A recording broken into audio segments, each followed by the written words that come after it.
Welcome to another edition of Source Selection Soundbites. Today we will discuss the government's ability to engage in full and open competition after excluding sources. SECA authorizes this authority. This authority to exclude would-be competitors is typically implemented in two ways: dual sourcing and small business set-asides. The exclusion of sources is done for a variety of reasons, such as improve the acquisition system, ensure access to materials or services, and to meet public policy goals.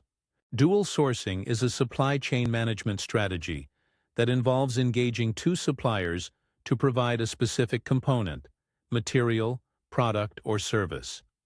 While dual sourcing strictly means using two suppliers, it's often used interchangeably with multi-sourcing, which can involve more than two sources.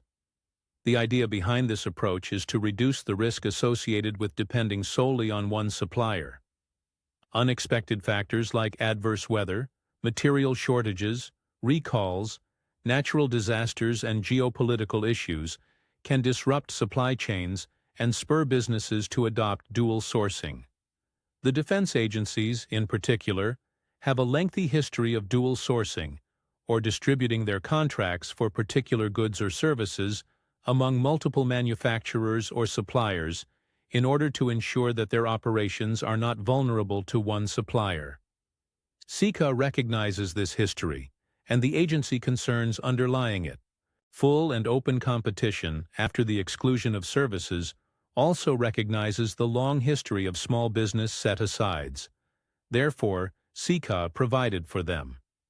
In the Small Business Act of 1953, Congress created the Small Business Administration, whose function was to aid, counsel, assist, and protect, insofar as is possible, the interests of small business concerns.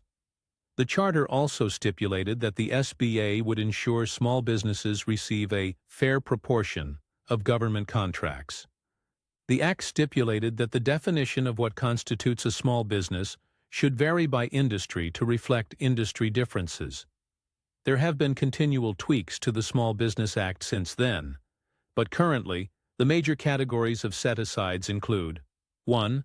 8A, 2. Woman-owned small business, 3. HUBZones, 4. Service-disabled veteran-owned small business, and 5. Non-socioeconomic small business concerns. There are also minor set-aside programs that arise during certain circumstances, such as the Stafford Act, which authorizes agencies to set acquisitions aside for local companies during major disasters or emergencies. In this episode of Source Selection Soundbites, we discussed the main ways an agency may exclude sources from a competition before otherwise conducting the acquisition, in accordance with full and open competition procedures. This concludes today's Source Selection Soundbite.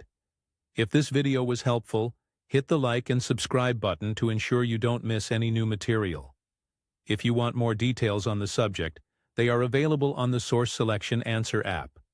It contains lectures, quizzes, court cases, sample documents, and more material that allows practitioners to quickly obtain actionable knowledge. Thanks for watching. See you next time.